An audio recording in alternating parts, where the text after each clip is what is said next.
best piece of advice I've ever been given? Oh, probably work hard and keep God and your family first at all times. I think the best piece of advice and the most relevant in all times in my life has been to really like embrace your story and your journey. Take the time to understand who you are, you know, the things that bring you joy, the things that make you sad, the things you feel passionate about, and really leaning into that and letting that guide you through the world versus all the external stuff, because that's it's not your truth, honestly.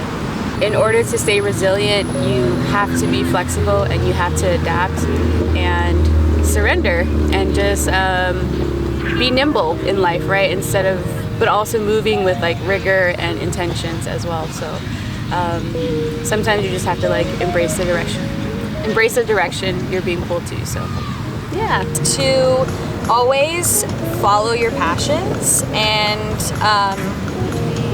never give up on them. Don't hold back, don't repress. We live in a society where we're told, even as women, right, to like hush up and we're not good enough, or we're never gonna make it. So to be told like don't hold back and be a dreamer, like that's something we need to hear more. Just don't be a dumbass and like think before you act.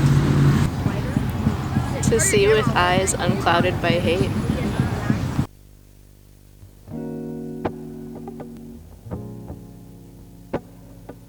So the last time I felt excitement during the day was today, riding my bike. It's kind of like the first thing that when I wake up I think about go out and riding. It's kind of like it gives me joy, and what does it do with it? It just gives me joy, and it's like therapy too. I'm an artist and I make custom clothes, and yesterday I finished a commission on a pair of pants. They turned out really cool. The person I made them for loved them, and it just brings me joy to create and to have that outlet, because if I didn't, I'd probably be a crazy person. When my roommate and I taught ourselves how to do a TikTok dance, just like that feeling of accomplishment after having been doing nothing for months, and then like learning a dance in one night, you just feel so good about yourself. Yeah, I went to England with my soccer team from college, and I felt real excitement because I was just in another country, exploring new things, experiencing new things with my teammates. So I would have to say that was the last time. It's during COVID time, it's hard to meet people, like dating wise, and so what I've been doing is I kind of just walk around here every day and just try to meet new people. So the last time I felt something like really exciting was actually just this past Sunday. So what's today, like Thursday? So it was a few days ago, Sunday. So I play music, I play piano, and I saw a girl here sitting in the park and she was playing her little ukulele. So I didn't know her, I just walked up and just said something about her ukulele, and I told her I like talking to musicians, and we just sat down, we had like a whole conversation for 45 minutes. And that was really good. Like, it's one of the best connections I've had with a random person in a long time. I think during COVID time it's really hard to meet new people, so that was just a really special moment. It just gave me motivation to, you know, keep going out and meeting people and not like put my whole life on hold during COVID. I mean, you got to be safe, but you also can't just like sit at home all day. So you got to find a balance, and so that was just a good moment for me. The lesson I had to learn the hard way, I was literally just talking about with my friend, was the beauty of life is not a task, it's an experience. It's not about a destination, because it's literally a cycle, so there's really no beginning or end. And being able to appreciate even the moments of like steadiness and slowness, as much as I'm a person who likes adventure and like sporadic and something new, but sometimes there's beauty in something old, something consistent, something steady, and something for the worth of the experience. You can't change people. As much as you try to get into someone's life and you try to like help them out, if they don't want to change, they're not going to change. They have to want to put that foot down and say, that's it, it's time to do it.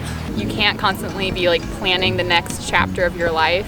You have to just kind of be living in it now. And if you're always waiting for the next part to be where you're look prettier, have better clothes, or have better income, or have more friends, you're not investing the time you need to make your life good in that moment. And so you just have to kind of, be present in the moment. Otherwise, you're just kind of always looking ahead. And then, like, life passes so fast. I think loving yourself first before you can love another person is something I had to learn the hard way. And loving yourself affects how you love others as well. Don't focus on your type of person because it's probably not going to work. Just like anyone, give everyone a shot. Sometimes you have to let people go. Whether it's friends, family, a boyfriend, girlfriend, you have to let them go. You cannot let people hold you back because you will never get anywhere if you let people hold you back. Always treat your health as number one. And if anyone ever pushes you into doing something that works better for them that you don't think will work for you, hold down, do your own thing. Because you're always gonna be happy you did your own thing when someone wants you to do something you don't want to do.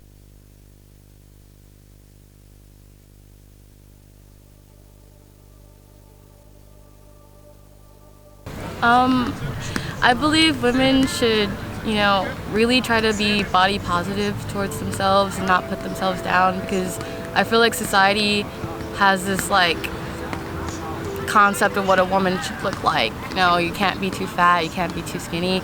And I feel like if women all just kind of realize that their bodies are normal, everyone's body is normal, then, they'd feel better and really love themselves. Doing your makeup or doing your hair or taking a nice relaxing bath, it's really important to practice self-love. And it's hard to do it, but you have to do it for yourself at the end of the day, I think a good way to put it is to do something for yourself every day.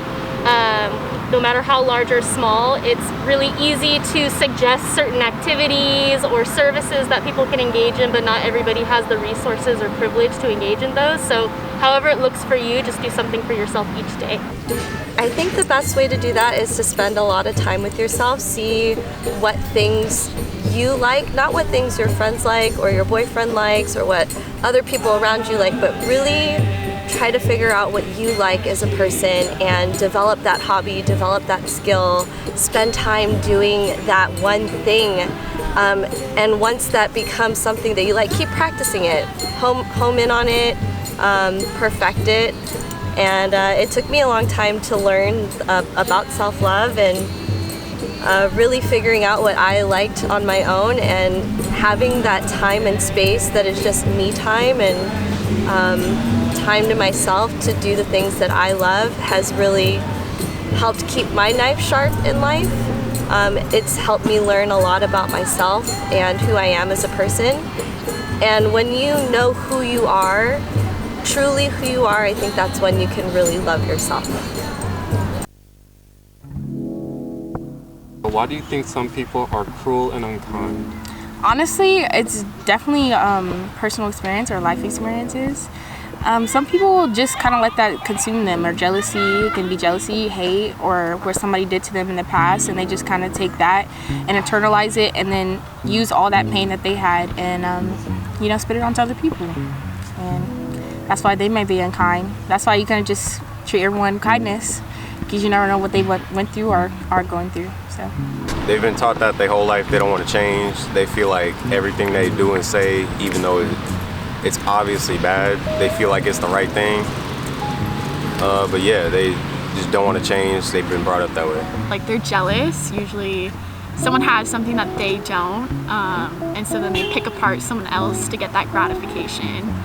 I think it has to do with power and violence, in that violence is itself a form of controlling someone else's choices, and it's a way to assert your dominance and power over someone else. And I think cruelty might stem from insecurity and feeling powerless.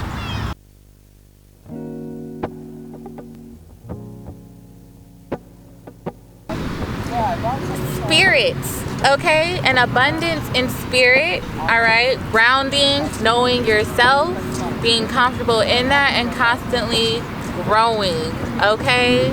Yes, that's what brings lasting happiness. Because if you can't win if you ain't right within. Word Lauren Hill. No, but for real though, yeah, it's I don't know, it's a spirit. It's a spirit. Well, first off, money doesn't make you happy. I would say probably just being your genuine self. That kind of like ties back with the social media thing. Like, if you're living your best life, you don't have to show it on social media or to anybody. Like, you know you're happy. Personally, I believe that money doesn't buy you happiness, that's for sure. Money can buy you things that will make you feel happy for a short amount of time, but I believe that personal happiness comes from spiritual growth, from being happy with who you are and not only accepting who you are, but putting in effort, steps into growing that sense of self in order to satisfy what you want to do in life. Personal happiness for me comes from having a goal set up in your mind, doing what you need to get there and achieving it. And once you're there, not only appreciating it, but understanding that it could be forever, it could be for the rest of your life, or it could be for a short amount of time. Because whatever you get that you think is going to make you happy, you never know. You could have it today, and then tomorrow it could be gone. So it's not only working towards what you want for spiritual growth, but it's also appreciating it once you have it. A person could be happy knowing that he or she is blessed. He or she is still getting food. He or she have someone to sleep. He or she have a family to actually cheer them on, love them, and nurture them. That's how a person could be blessed. You can't get a blessing by just money. You get a blessing by knowing that people love you, that people care about you, knowing that you're getting blessed with stuff that you really need in life, like food, clothing, and stuff like that. That's why I say could really help you with happiness. It's balance.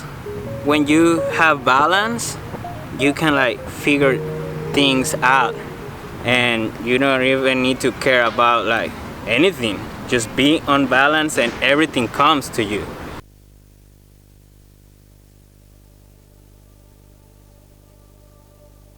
We don't like change. We don't we get set in our routines, which isn't a bad thing, really. Once you get to a certain age in life, you get things set up, a certain level of stability, a certain level of peace of mind. And when things come into your life that cause it to change, we hate that. You know what I'm saying? So we really don't like change. My answer is confusion, because in this day and age, especially, I think a lot of people have been programmed to think and feel a certain way by our external environment, and we kind of lost that feeling and thinking for ourselves. And I think a lot of people are just a little lost and a little confused. Greedy. Everyone's greedy. They want more and more and more. How can we take more for ourselves and not give it to other people? And whether that's the 1% or even ourselves in what we claim in our taxes, or if we see someone on the side of the road and we don't want to give them our $1 because we need that for parking, whatever. It's greed.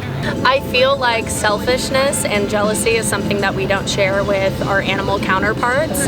That's something that's an innate human trait, and I think that if we all worried or thought of each other more in a bigger capacity than just ourselves and our immediate world, I feel like everything would be better off.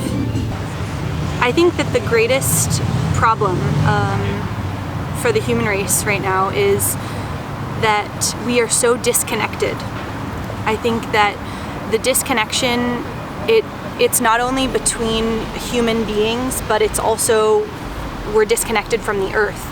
We forget that we are in this give and take, this symbiotic relationship with the earth and with other human beings and with all living things.